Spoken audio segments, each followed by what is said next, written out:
तो चलिए दोस्तों, अब यहाँ पर देखते हैं वर्णमाला से संबंधित कुछ महत्वपूर्ण प्रश्नोत्तर। तो सबसे पहला प्रश्न है यहाँ पर, अनुनासिक का संबंध निम्नलिखित में से किससे होता है। तो अनुनासिक का संबंध नाक और मुंह दोनों से होता है, यानी नाक और मुंह के सहायता से ये अनुनासिक बोला जाता है। अगला प्रश्न है यहाँ पर प्रश्न नंबर 2, ट वर्ग का उच्चारण स्थान निम्नलिखित में से कौन सा है। तो ट वर्ग का उच्चारण स्थान जो होता है वो आपका मूर्धा से होता है। ठीक है, प्रश्न का सही जवाब है ऑप्शन नंबर सी। अगला प्रश्न है यहाँ पर प्रश्न नंबर 3, भाषा की सार्थक लघुत्तम इकाई क्या है। तो भाषा की सार्थक लघुत्तम इकाई यहाँ पर हो जाएगा आपका शब्द। तो जिन शब्दों के द्वारा यहाँ पर अर्थ प्रकट होता है उसी को यहाँ पर सार्थक इकाई कहते हैं। तो भाषा की सबसे छोटी सार्थक इकाई यहाँ पर शब्द हो जाएगी। अगला प्रश्न है यहाँ पर प्रश्न नंबर 4, भाषा निर्माण की इकाइयों का सही अनुक्रम निम्नलिखित में से क्या है। तो सबसे पहले तो हम ध्वनि होती है, ध्वनि को आपस में जोड़कर क्या बनता है, एक सार्थक शब्द बनेगा। और शब्दों को आपस में जोड़कर क्या बनेगा, एक पद बनेगा। और उन पदों को आपस में जोड़कर क्या बनेगा, एक वाक्य बनेगा। ठीक है, तो इस तरीके से भाषा निर्माण की इकाइयों का सही अनुक्रम जो हो जाएगा वो ऑप्शन नंबर डी पर यहाँ पर बिल्कुल सही दिया गया है। ठीक है, अगला प्रश्न है यहाँ पर प्रश्न नंबर 5, निम्नलिखित में से कौन सा पश्च स्वर है। तो देखिए पश्च स्वर यहाँ पर कौन कौन से होते हैं, मैं आपको थोड़ा सा ओवरव्यू दे दूँ। जीवा के आधार पर स्वरों को 3 भागों में बांटा गया है। एक होता है आपका अग्रस्वर, एक होता है मध्य स्वर और एक होता है पश्च स्वर। अग्रस्वर के अंतर्गत कौन कौन से आते हैं मैं यहाँ पर लिख देता हूँ, छोटी ई और बड़ी ई, ये दोनों। और एक हो जाएगा छोटी ए और एक हो जाएगा बड़ी ए, ये तो हो जाएंगे आपके अग्रस्वर। और एक मध्य स्वर में आपके हो जाएगा ए, केवल ये ए जो होता है ये मध्य स्वर के अंतर्गत होता है। अब होता है पश्च स्वर, पश्च स्वर के अंतर्गत कौन कौन से आएंगे, आ आएगा, छोटा ऊ आएगा, बड़ा ऊ आएगा, फिर ओ आएगा, फिर औरत वाला ओ भी आएगा। ठीक है, ये आपके हो जाएंगे पश्च स्वर। तो देखिए इनको याद करने की मैं आपको एक ट्रिक बताता हूँ। तो देखिए जो पश्च स्वर है जिसमें आपका आ है, छोटा ऊ है, बड़ा ऊ है, ओ और औ ये है ना। तो इनमें आपको एक आकृति छिपी हुई दिख रही होगी 3 की। देखिए सभी में जो है आपको एक 3 की आकृति छिपी हुई देगी। आ में भी 3 की आकृति है, ऊ में भी 3 की आकृति है, बड़ा ऊ में भी 3 की आकृति है, और ओ में भी 3 की आकृति है, औ में भी 3 की आकृति है। ये 3 की आकृति आपको माइंड सेट कर लेना है कि जिसमें भी आपको 3 की आकृति चमक जाए वे पश्च स्वर होते हैं। ठीक है, तो पश्च स्वर कौन कौन से होते हैं, जिसमें 3 की आकृति चमक जाए। लेकिन इसका एक अपवाद है। अपवाद क्या है, ये जो ए है इसको हम मध्य स्वर कहते हैं, इसमें भी 3 की आकृति छिपी हुई होती है।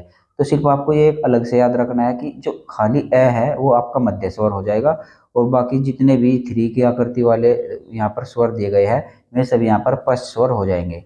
और बाकी के जो बच गए वे आपके अग्र स्वर हो जाएंगे। ये देखिए छोटी ए बड़ी ए, छोटी ई बड़ी ई, ये आपके हो जाएंगे अग्र स्वर। ठीक है, तो उम्मीद करता हूँ ये ट्रिक आपको समझ में आई होगी। तो इस प्रश्न का सही जवाब क्या हो जाएगा, इस प्रश्न का सही जवाब हो जाएगा ऑप्शन नंबर डी।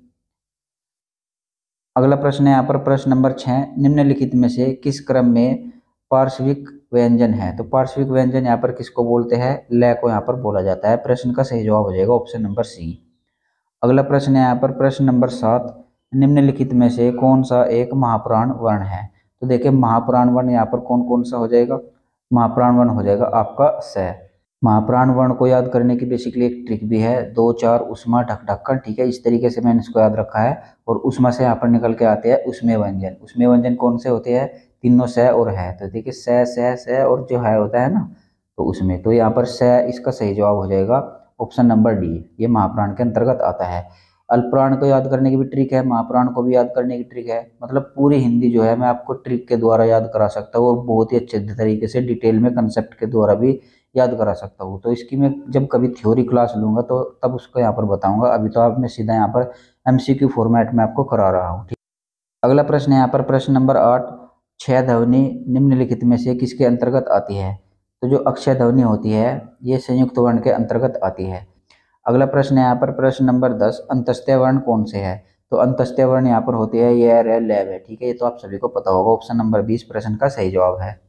अगला प्रश्न है यहाँ पर प्रश्न नंबर 10, अर्ध स्वर कौन से है। तो देखिए अर्ध स्वर जो होते हैं ये और वह होते हैं। प्रश्न का सही जवाब है ऑप्शन नंबर ए। तो ये अर्ध स्वर इनको क्यों कहा जाता है, अब देखिए जैसे कि हम कोआ लिखते हैं, को कोआ ऐसे ही तो लिखा जाता है ना कोआ, लेकिन हम कोए को ऐसे भी लिख सकते हैं, को वाह कोवा। ठीक है, ऐसे लिखते हैं। तो इसलिए स्वर्ग का रूप ले लेता है जो ये व और यह होता है ये स्वर का रूप ले लेते हैं, इसलिए इनको अर्धस्वर कहते हैं। ठीक है, तो 10वें प्रश्न का सही जवाब हो जाएगा ऑप्शन नंबर ए। अगला प्रश्न है यहाँ पर प्रश्न नंबर 11, उच्चारण की दृष्टि से निम्नलिखित में से कौन सा विकल्प शुद्ध है। तो ऑप्शन ए को यहाँ पर देखते हैं, स जो है आपका मूर्धन्य होता है। जी नहीं, स मूर्धन्य नहीं होता, स होता है आपका तालु, तालु से यहाँ पर स का उच्चारण होता है। उसके बाद यहाँ पर च जो है, च ये कंठे से बोला जाता है। जी नहीं, च कंठे से नहीं बोला जाता, च बोला जाता है आपका तालु से। उसके बाद यहाँ पर ऑप्शन नंबर बी, स जो है ये आपका दंत से बोला जाता है। जी हाँ, बिल्कुल सही। इस प्रश्न का सही जवाब ऑप्शन नंबर बी हो जाएगा, क्योंकि जो स होता है वो आपके दंत से बोला जाता है। और कौन कौन से यहाँ पर दंत से बोले जाते हैं, जैसे कि आपका ये ल हो गया, ये भी दंत से बोला जाता है। स तो हो ही गया, स भी बोला जाता है। और ये जो ज है, ये ज जो होता है, नुक्ता वाला ज जो होता है, ये यहाँ पर दंते से बोला जाता है। नुक्ता वाले ज को बेसिकली क्या बोलते हैं, अलिजिह्वा बोलते हैं इनको, या जिह्वा मूल्य भी बोलते हैं, या फिर इनको आगत व्यंजन भी कहते हैं। ठीक है, तो इस प्रश्न का सही जवाब हो जाएगा ऑप्शन नंबर बी। अगला प्रश्न है यहाँ पर प्रश्न नंबर 12, दांत और जीभ के स्पर्श से बोले जाने वाले वर्ण को क्या कहते हैं। तो दांत और जीभ के स्पर्श से जो बोले जाने वाले वर्ण है उनको यहाँ पर दंते कहते हैं। प्रश्न का सही जवाब हो जाएगा ऑप्शन नंबर बी। अगला प्रश्न है यहाँ पर प्रश्न नंबर 13, श ध्वनि का उच्चारण स्थान कौन सा है। तो श ध्वनि का जो उच्चारण स्थान है वो यहाँ पर आपका हो जाएगा तालु। ठीक है, प्रश्न का सही जवाब हो जाएगा ऑप्शन नंबर सी। अगला प्रश्न है यहाँ पर प्रश्न नंबर 14, प्रयत्न के आधार पर ल निम्नलिखित में से किस प्रकार की ध्वनि है। तो जो ल है ये आपका होता है पार्श्विक व्यंजन। ठीक है, तो इस प्रश्न का सही जवाब हो जाएगा ऑप्शन नंबर सी। अगला प्रश्न है यहाँ पर प्रश्न नंबर 15, निम्नलिखित में से किस क्रमांक में मूर्धन्य व्यंजन है। तो मूर्धन्य व्यंजन यहाँ पर कौन कौन से होते हैं, कंठ तालु मूर्धन्य, यानी कि तीसरे वर्ग के होते हैं। क च ट, ट वर्ग के अंतर्गत जो भी व्यंजन होते हैं उन सभी को यहाँ पर मूर्धन्य कहते हैं। तो मूर्धन्य यहाँ पर ट वर्ग में कौन सा हो जाएगा, ट। तो इस प्रश्न का सही जवाब हो जाएगा ऑप्शन नंबर डी। अगला प्रश्न है यहाँ पर प्रश्न नंबर 16, भाषा का आरंभ किससे होता है। तो भाषा का आरंभ किससे होता है, ध्वनि से होता है। सबसे पहले हम बोलने का ही तो प्रयास करेंगे। जब छोटा बच्चा होता है तो भाषा सीखता है, तो सबसे पहले तो ए ब त प कुछ ऐसे ही बोलता है ना, तो सबसे पहले वो ध्वनि निकालता है, तो उसी से यहाँ पर भाषा का आरंभ हो जाता है। तो इस प्रश्न का सही जवाब हो जाएगा ऑप्शन नंबर बी, ध्वनि। अगला प्रश्न है यहाँ पर प्रश्न नंबर 17, अंग का उच्चारण स्थान होता है। तो अंग का उच्चारण स्थान यहाँ पर ऑप्शन नंबर ए हो जाएगा, इसका नासिका। इसको यहाँ पर नासिका बोलते हैं। अब देखिए ये बी आपका 3 तरीके का होता है, इसको भी एक बार समझ लीजिए। ये जो जिसके पीछे यहाँ पर बिंदी लग जाए तो ये तो हो जाता है नासिका। ठीक है, और जिसके यहाँ पर नीचे बिंदी लग जाए ये हो जाता है आपका उच्छिष्ट, और जिसके यहाँ पर कोई भी बिंदी ना लगे ये हो जाता है आपका डैडलिया बेसिकली। ठीक है, जो होता है ये 3 तरीके के यहाँ पर डै होते हैं, इनको भी आपको ध्यान रखना है। तो इस प्रश्न का सही जवाब क्या हो जाएगा, ऑप्शन नंबर ए। अगला प्रश्न है यहाँ पर प्रश्न नंबर 18, ऊष्म वर्ण है। ऊष्म वर्ण कौन कौन से है, श ये तीनों हो जाएंगे यहाँ पर ऊष्म वर्ण। इस प्रश्न का सही जवाब है ऑप्शन नंबर बी। अगला प्रश्न है यहाँ पर प्रश्न नंबर 19, निम्नांकित में सघोष ध्वनि कौन सी है। तो देखिए एक सघोष होती है और एक अघोष होती है। अघोष कौन कौन से होता है, पहला वर्ग का पहला और दूसरा वर्ण जो होता है वह अघोष होता है, और वर्ग के तीसरे चौथे पांचवे जो होते हैं वे यहाँ पर सघोष होते हैं। तो यहाँ पर देख लीजिए, क और ख वर्ग के पहले दूसरे है, ये वाला तो बिल्कुल नहीं होगा। प और फ ये भी पहले दूसरे है, ये भी नहीं होगा। त और थ ये भी पहले दूसरे है, ये भी बिल्कुल नहीं होगा। तो प्रश्न का सही जवाब हो जाएगा ऑप्शन नंबर बी, द और ध। अगला प्रश्न है यहाँ पर प्रश्न नंबर 20, स्पर्श व्यंजनों के उदाहरण हैं। तो स्पर्श व्यंजनों के उदाहरण यहाँ पर इस प्रश्न का सही जवाब हो जाएगा ऑप्शन नंबर सी, त थ द ध, ये आपके स्पर्श व्यंजन होते हैं। तो स्पर्श व्यंजन कितने होते हैं, टोटल 25 होते हैं। कहाँ से कहाँ तक होते हैं, क वर्ग से लगाकर प वर्ग तक जितने भी होते हैं टोटल, ये 5 वर्ग है। इन 5 वर्ग के अंतर्गत जितने भी व्यंजन आते हैं ये सभी आपके स्पर्श व्यंजन कहलाते हैं। ठीक है, अगला प्रश्न है यहाँ पर प्रश्न नंबर 21, भाषा की सबसे छोटी इकाई क्या है। तो देखिए भाषा की सबसे छोटी इकाई यहाँ पर हो जाएगी वर्ण। अगर ऑप्शन में आपको वर्ण नहीं है तो ध्वनि दिया गया है, तो प्रश्न का सही जवाब ध्वनि भी हो जाएगा। ठीक है, वर्ण या ध्वनि। ठीक है, अगला प्रश्न है यहाँ पर प्रश्न नंबर 22, निम्न में से कंठ्य ध्वनि कौन सी है। तो कंठ्य से बोली जाती है, कंठ से बोली जाती है। तो क वर्ग के जितने भी व्यंजन होते हैं वे सभी कंठ से बोले जाते हैं, क और ख। इस प्रश्न का बिल्कुल सही जवाब हो जाएगा। अगला प्रश्न है यहाँ पर प्रश्न नंबर 23, छह ध्वनि का उच्चारण स्थान कहाँ पर है। छह ध्वनि जो होती है वो आपकी तालव्य के द्वारा बोली जाती है। ठीक है, क्योंकि ये च वर्ग के अंतर्गत पड़ती है। अगला प्रश्न है यहाँ पर प्रश्न नंबर 24, निम्नलिखित में से कौन एक संयुक्त व्यंजन नहीं है। तो देखिए संयुक्त व्यंजन कौन कौन से होते हैं, एक तो हो गया आपका अक्षय, एक हो गया त्रैस त्रिशूल और एक हो गया ज्य, इसको ज्या बोलते हैं, ठीक है। ये आपके संयुक्त व्यंजन होते हैं, जबकि ये जो स है, ये षटकोण वाला स है, ये संयुक्त व्यंजन नहीं होता। तो प्रश्न का सही जवाब हो जाएगा ऑप्शन नंबर बी। अगला प्रश्न है यहाँ पर प्रश्न नंबर 25, तालव्य व्यंजन कौन से है? तो तालव्य जो आपके तालव्य के द्वारा बोले जाते हैं, तो कंठ तालु, तालव्य यानी कि च छ जय। इस प्रश्न का सही जवाब हो जाएगा ऑप्शन नंबर ए, च छ जय जय, ठीक है। अगला प्रश्न है यहाँ पर प्रश्न नंबर 26, किस स्वर के उच्चारण में दीर्घ स्वर से भी अधिक समय लगता है? तो देखिए, दीर्घ स्वर से भी अधिक समय किस स्वर के उच्चारण में लगता है? प्लुत स्वर में, ठीक है। स्वर कितने प्रकार के होते हैं? हर्ष स्वर, दीर्घ स्वर और प्लुत स्वर। बेसिकली जो ये प्लुत स्वर है, इनका प्रयोग जो होता है मंत्रों को गाने में किया जाता था। आजकल तो जैसे गाने भी गाए जाते हैं ना, बहुत लंबा खींच कर गाते हैं, तो उसमें प्लुत स्वर का ही यूज होता रहता है, ठीक है। तो प्रश्न का सही जवाब हो जाएगा ऑप्शन नंबर डी। अगला प्रश्न है यहाँ पर प्रश्न नंबर 27, निम्न में से दंत्य ध्वनि कौन सी है जो दंत्य के द्वारा बोली जाती है? तो मैंने अभी पीछे भी आपको बताया था, प्रश्न का सही जवाब है ऑप्शन नंबर सी, ल। ल, स और जय, अलिजीवा वाला नुक्ते वाला जो जय होता है ना, वो भी यहाँ पर दंत्य के द्वारा बोला जाता है। अगला प्रश्न है यहाँ पर प्रश्न नंबर 28, यह र ल व किस प्रकार के व्यंजन है? तो ये हो जाएगा आपके अंतस्त्य व्यंजन। प्रश्न का सही जवाब ऑप्शन नंबर बी। अगला प्रश्न है यहाँ पर प्रश्न नंबर 29, ये देखिए यहाँ पर किन्हीं लिखा गया है, इसको यहाँ पर आप करेक्ट कर लीजिएगा। इसका मतलब है यहाँ पर हिंदी। हिंदी शब्दकोश में अक्षय का क्रम किस वर्ण के बाद आता है? तो अक्षय का क्रम जो है वो आपको क वर्ण के बाद आता है। इस प्रश्न का सही जवाब ऑप्शन नंबर ए हो जाएगा, ठीक है। अब ये कैसे आता है, क्यों आता है, कभी थ्योरी क्लास में आपको बताऊंगा, ठीक है। अगला प्रश्न है यहाँ पर प्रश्न नंबर 30, कौन से शब्द में र व्यंजन नहीं है? तो देखिए यहाँ पर र व्यंजन नहीं है पूछा गया है। देखिए मात्रा, मात्रा में भी र है, तय प्लस र इस तरीके से त्रय बनता है ना, तो इसमें भी र है। मूर्धय जो ऊपर वाला र का रे प्रूफ होता है, इसको भी यहाँ पर र कहा जाता है, ठीक है, ये भी र है। और ये क्रम है, ये भी आपका नीचे इसमें जो होता है ये पूरा र होता है, इसमें भी र है। देखिए ये मातृभूमि जो है इसमें री का ऋषि है, ये री का ऋषि जो होता है ये बेसिकली एक मात्रा है, यानी कि स्वर है, इसको यहाँ पर र नहीं कहा जाता। तो इस प्रश्न का सही जवाब हो जाएगा ऑप्शन नंबर डी। अगला प्रश्न है यहाँ पर प्रश्न नंबर 31, छोटी ई, बड़ी ई, च छ जय झ अय आदि उच्चारण किससे होता है? यानी कि इन सभी का उच्चारण कहाँ से होता है? तो इनका हो जाता है यहाँ पर तालव्य से। प्रश्न का सही जवाब है ऑप्शन नंबर सी, तालव्य। अगला प्रश्न है यहाँ पर प्रश्न नंबर 32, कौन से शब्द में अनुनासिकता है? तो देखिए यहाँ पर दो तरीके के होते हैं, एक आपका होता है अनुस्वार और एक होता है आपका अनुनासिक। तो अनुस्वार किसको बोलते हैं? अनुस्वार बेसिकली जो एक बिंदी होती है ऊपर, इसको अनुस्वार बोलते हैं। या और जो आपका चंद्र बिंदी होती है, इसको यहाँ पर अनुनासिक बोलते हैं, ठीक है। जिस वर्ड में भी आपका चंद्र बिंदी का यूज हुआ होता रहता है, वो यहाँ पर अनुनासिक कहे जाते हैं, ठीक है। तो इस प्रश्न का सही जवाब क्या हो जाएगा? ऑप्शन नंबर सी इस प्रश्न का सही जवाब हो जाएगा। ये कंटीला जो है ये अनुनासिकता का इसमें प्रयोग हुआ है, इस पर क के ऊपर चंद्र बिंदी लिखी हुई है, ठीक है। यहाँ पर आपको थोड़ी मिसप्रिंट दिख रही होगी, इस पर आप मत जाना, जो मैं बता रहा हूँ बस आपको उसको ध्यान रखना है। अगला प्रश्न है यहाँ पर प्रश्न नंबर 33, किस वर्ण का उच्चारण स्थान कंठ तालु है? तो इस प्रश्न का सही जवाब है ऑप्शन नंबर बी। अब इसको कंठ तालु क्यों कहते हैं? क्योंकि ये दो वर्णों से मिलकर बना है, ए प्लस ई। अब देखिए ए का उच्चारण स्थान कहाँ से है? कंठ से, और ई का उच्चारण स्थान कहाँ से है? तालु से, इसलिए इसको कंठ तालु कहा जाता है। इसलिए इस प्रश्न का सही जवाब है ऑप्शन नंबर बी। अगला प्रश्न है यहाँ पर प्रश्न नंबर 34, निम्न में से कौन सा व्यंजन संघर्षी है? तो देखिए संघर्षी व्यंजन यहाँ पर पूछा गया है। संघर्षी आपके कौन कौन से होते हैं? चार होते हैं, श श श और है, यानी कि तीनों श और है, ये आपके संघर्षी होते हैं। तो इस प्रश्न का सही जवाब हो जाएगा ऑप्शन नंबर ए है। अगला प्रश्न है यहाँ पर प्रश्न नंबर 35, अनुस्वार किसका कार्य करता है? जो अनुस्वार होता है वो पंचम वर्ण का कार्य करता है, यानी प्रत्येक वर्गीय व्यंजन के जो पांचवा अक्षर होता है उसका यहाँ पर ये कार्य करता है अनुस्वार। अनुस्वार यानी कि जो ऊपर की बिंदी होती है, ठीक है।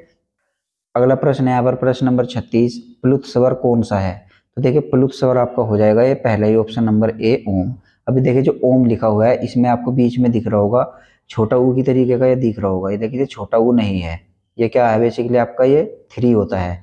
अब इस थ्री का मतलब क्या होता है?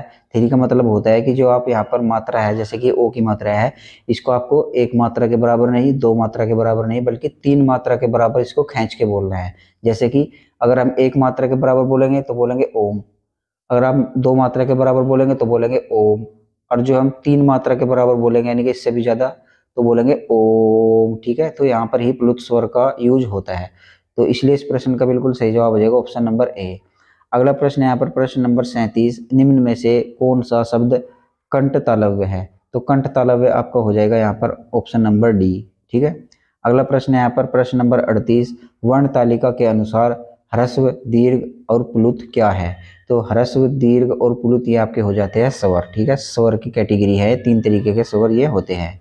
प्रश्न का सही जवाब है ऑप्शन नंबर ए। अगला प्रश्न है यहाँ पर प्रश्न नंबर 39, हिंदी का अग्र अवृत्ताकार संयुक्त स्वर ध्वनि कौन सी है? यानी कि यहाँ पर एक ही प्रश्न के अंतर्गत आपके 3 सवाल पूछ लिए गए हैं। तो देखिए सबसे पहले हम अग्र के बारे में बात करेंगे। अग्र स्वर मैंने अभी अभी आपको बताया था, छोटी ई, बड़ी ई और छोटी ए, बड़ी ए ये होती है। तो देखिए अग्र स्वर इनमें कोई सा है? जी हाँ बिल्कुल, अग्र स्वर इसमें ये भी है और ये भी है। बाकी दोनों ऑप्शन तो यहाँ पर एलिमिनेट हो गए। ठीक है। अब देखते हैं यहाँ पर अवृत्ताकार। वृत्ताकार और अवृत्ताकार में अंतर समझ लीजिए। यानी जिनको उच्चारण करते समय होंठों को गोल करके बोला जाता है उनको यहाँ पर वृत्ताकार बोलते हैं, और जिनको होंठों को गोल करने की जरूरत ही नहीं पड़ती उनको अवृत्ताकार बोलते हैं। तो देखिए जो ई है इसमें क्या होंठों का प्रयोग हुआ है? जी नहीं, तो ये अवृत्ताकार है, बिल्कुल सही। चलो अभी तो ये भी सही है। और ये जो ए है इसमें भी आपको कोई भी होंठों को गोल करके बोलने की जरूरत नहीं है, तो इसलिए ये भी अवृत्ताकार है। ठीक है, तो इससे तो क्लियर नहीं हुआ। ठीक है। अब देखते हैं यहाँ पर संयुक्त स्वर। अब संयुक्त स्वर कौन कौन से होते हैं? देखिए ई जो है ये तो अपने आप में सिंगल होता है, ये तो बिल्कुल भी संयुक्त स्वर नहीं है। लेकिन ये जो ए है ये आपका संयुक्त स्वर होता है। अब ये संयुक्त स्वर क्यों है? क्योंकि ये ए प्लस ई के योग से बना है। ठीक है, इसलिए इसको यहाँ पर 2 स्वरों का प्रयोग हुआ है, इसलिए इसको संयुक्त स्वर कहते हैं। तो इस प्रश्न के हिसाब से इस प्रश्न का सही जवाब क्या हो जाएगा? ऑप्शन नंबर डी इस प्रश्न का बिल्कुल सही जवाब हो जाएगा। अगला प्रश्न है यहाँ पर प्रश्न नंबर 40, निम्नलिखित व्यंजनों में से कौन से व्यंजन का उच्चारण स्थान तालु से है? तो तालु से यहाँ पर कौन सा बोला जाएगा? ये 6 छतरी वाला यहाँ पर तालु से बोला जाएगा, क्योंकि ये च वर्ग के अंतर्गत आता है। अगला प्रश्न है यहाँ पर प्रश्न नंबर 41, निम्नलिखित में से कंठ्या ध्वनि कौन कौन सी है? तो कै वर्ग के अंतर्गत कौन कौन सी आती है? कैक है। इस प्रश्न का सही जवाब ऑप्शन नंबर ए यही हो जाएगा। ठीक है। अगला प्रश्न है यहाँ पर प्रश्न नंबर 42, उच्चारण स्थान के आधार पर ईय व्यंजन कौन सा होता है? यानी कि जिसको अइया बोलते हैं हमारी भाषा में, तो भाई हम अइया बोलते हैं। ठीक है, ये जो ये है ये कौन सा व्यंजन हो जाएगा? तो ये च वर्ग के अंतर्गत आता है। तो और च वर्ग कहाँ से बोला जाता है? तालव्य से। तो इसलिए इस प्रश्न का सही जवाब हो जाएगा ऑप्शन नंबर ए। ठीक है। अगला प्रश्न है यहाँ पर प्रश्न नंबर 43, उच्चारण स्थान की दृष्टि से कौन सा विकल्प शुद्ध है? तो शुद्ध विकल्प यहाँ पर पूछा गया है। तो स क्या दंत्य से बोला जाता है? जी हाँ, ये प्रश्न बार बार रिपीट हो रहा है, तो इस प्रश्न का सही जवाब यही हो जाएगा। स जो होता है वो दंत्य से ही बोला जाता है, बाकी क्या आप खुद देख लेना। ठीक है। अगला प्रश्न है यहाँ पर प्रश्न नंबर 44, प्रसन्नता शब्द में कौन सी ध्वनि है? तो प्रसन्नता शब्द में कौन सी ध्वनि है? संयुक्त ध्वनि है, युग्मक ध्वनि है, या फिर संपृक्त ध्वनि है? अब देखिए मैं इनके बारे में आपको थोड़ा सा बता देता हूँ। तो जिस शब्द में एक ही व्यंजन लगातार 2 बार आए और उनमें से एक आधा हो, तो वहां पर होता है आपका युग्मक ध्वनि, और इसको यहाँ पर द्वित भी बोला जाता है। जैसे कि अब मैं आपको लिख कर दिखा दूँ दिल्ली। अब देखिए दिल्ली, ये छोटा ल आ गया फिर बड़ा ल, ये 2 व्यंजन बिल्कुल सेम टू सेम है, लेकिन इसमें एक आधा हो गया और एक पूरा हो गया। तो अगर ऐसे आपको किसी भी शब्द में 2 एक ही व्यंजन आपको 2 लगातार दिखे और उनमें एक आधा लिखा हुआ है, तो वहां पर हो जाता है आपका द्वित व्यंजन। और द्वित व्यंजन को यहाँ पर युग्मक भी कहते हैं। तो इस प्रश्न का सही जवाब क्या हो जाएगा? युग्मक ध्वनि। ठीक है। तो अब देखिए संपृक्त ध्वनि क्या होती है? जब कोई शब्द लिखा हुआ होता है और उसमें कोई भी अक्षर आधा आ जाता है, वो वहाँ पर संपृक्त ध्वनि होती है। इसकी शर्त ये है कि उसमें आपको 2 लगातार वर्ण एक जैसे नहीं होने चाहिए। जैसे कि मैं यहाँ पर एक उदाहरण लिख के दिखाता हूँ। जैसे कि मैंने लिख दिया संभल, स अधम भ ल, संभल। ठीक है। अब देखिए इसमें जो संभल आया है इसमें मैं आधा है, लेकिन इसके साथ में जो अगला अगला जो व्यंजन है वो कोई और है, सेम टू सेम मैं नहीं है। अगर सेम टू सेम मैं हो जाता तो ये भी यहाँ पर आपका द्वित हो जाता, लेकिन अब इसको बोलेंगे यहाँ पर संपृक्त ध्वनि। ठीक है। तो किसी भी शब्द में अगर आधा अक्षर आ जाए एक बार तो वहाँ पर हो जाएगा संपृक्त ध्वनि, और किसी भी शब्द में एक आधा अक्षर आ जाए और तुरंत उसके बाद वही रिपीट हो जाए पूरा अक्षर के रूप में, तो वहाँ पर हो जाता है युग्मक ध्वनि, उसको ही बोलते हैं द्वित ध्वनि। तो इस प्रश्न का सही जवाब हो जाएगा ऑप्शन नंबर सी। अगला प्रश्न है यहाँ पर प्रश्न नंबर 45, निम्न में से तालव्य ध्वनि कौन सी है? तो तालव्य ध्वनि यहाँ पर हो जाएगी श। ठीक है। प्रश्न का सही जवाब है ऑप्शन नंबर सी। अगला प्रश्न है यहाँ पर प्रश्न नंबर 46, निम्नलिखित में से कौन से शब्द में री की मात्रा का उपयोग हुआ है? तो री की मात्रा का उपयोग यहाँ पर दृष्टि में हुआ है। ऑप्शन नंबर डी इस प्रश्न का सही जवाब हो जाएगा। अगला प्रश्न है यहाँ पर प्रश्न नंबर 47, स्वर रहित व्यंजन जब स्वर सहित व्यंजन से मिलता है तब क्या कहलाता है? तो देखिए स्वर रहित व्यंजन, यानी कि स्वर के बिना कोई व्यंजन होता है, और जब वो स्वर के सहित मिलता है तो उसको यहाँ पर संयुक्ताक्षर कहते हैं। अगला प्रश्न यहाँ पर प्रश्न नंबर 48, निम्नलिखित प्रश्न में 4 विकल्पों में से उस विकल्प का चयन करें जो बताता है कि व्यंजन को स्वर रहित दिखाने के लिए किस चिन्ह का प्रयोग करते हैं। तो देखिए आपको एक बात पता होगा, जब हम कोई भी व्यंजन लिखते हैं तो उसको जो लिखा जाता है स्वर की सहायता से लिखा जाता है। बेसिकली हम इसको ऐसे भी लिख सकते हैं, क और इसके नीचे हलंत लगाएंगे, इसको आधा बना देंगे, और उसमें से जो ए छुपा हुआ है, इसमें स्वर छुपा हुआ है, वो ए है। यानी कि प्रत्येक व्यंजन में ए स्वर छुपा हुआ होता है। तो उसको अलग करने के लिए उसके नीचे हम हलंत लगा देंगे, क के नीचे हलंत लगाया और प्लस के बनाकर आगे ए लिख दिया, उसको स्वर से उसको अलग कर दिया। ठीक है, स्वर और व्यंजन ये दोनों अलग कर दिए। तो जब हम इसको अलग करते हैं तो व्यंजन के नीचे क्या लगाते हैं, हलंत लगाते हैं, जैसे कि मैंने यहाँ पर लगाया हुआ है हलंत। ठीक है, तो इसलिए इस प्रश्न का सही जवाब क्या हो जाएगा, ऑप्शन नंबर सी इस प्रश्न का बिल्कुल सही जवाब हो जाएगा। तो ये थे आपके वर्णमाला से संबंधित टोटल 48 प्रश्न। उम्मीद करता हूँ ये आपको पसंद आए होंगे। पसंद आए तो वीडियो को लाइक करते जरूर चलिएगा। ठीक है।